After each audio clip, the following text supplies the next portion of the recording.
And now, aviation weather around Alaska. Okay, flying weather for Thursday morning. Look at the IFR here, central interior, all the way up to the Arctic coast.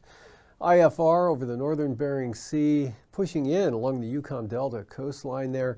Also here over the southwest interior, and a narrow band of IFR up the east side of Kenai Peninsula into western Prince William Sound.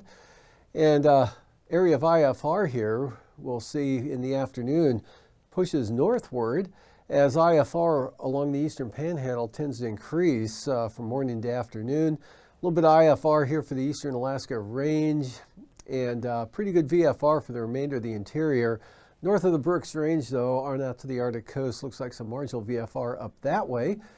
And the northern Bering Sea, IFR there, pushing in like the morning hours into the Yukon Delta, and still some IFR over the southern southwest hills here, but VFR, Alaska Peninsula, and the entire Aleutian chain. And that becomes marginal VFR for the southern Bering Sea and Aleutians Friday morning. IFR here pushing farther inland along the southwest interior, up to St. Lawrence Island, down to the Pribilofs, into Bristol Bay. Good VFR from the Arctic coast right on down into the Barren Islands, part of Fognak Island there. IFR though here, southeast interior, and then IFR Yakutat right on down the southeast coast.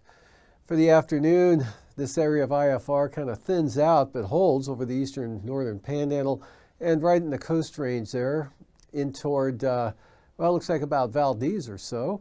Otherwise stays VFR here.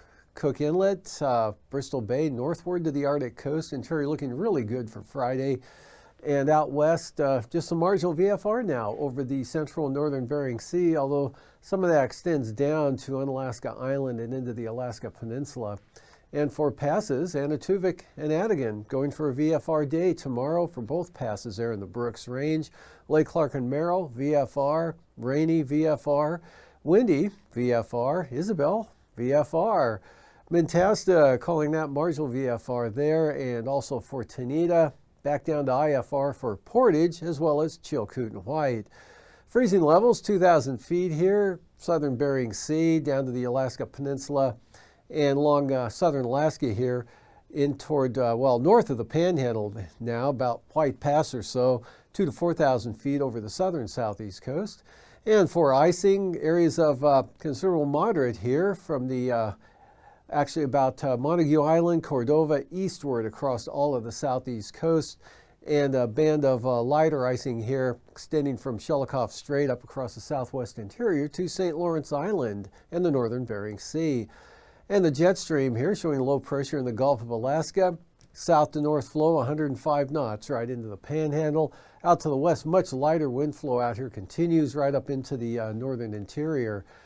9,000 feet, southeast winds, 40 knots there for St. Matthew Island.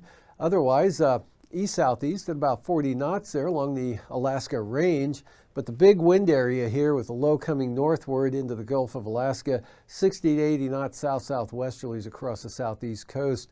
And at 3,000 feet, we've got east-southeast 60 knots for the North Gulf Coast, up to 70 knots there for the southern Panhandle area. And still some bands of easterlies about 45 knots over the Kobuk Valley, and up to 40 knots or 35 to 40 knots for the western Arctic coast. Otherwise, pretty light out this way in the Bering Sea.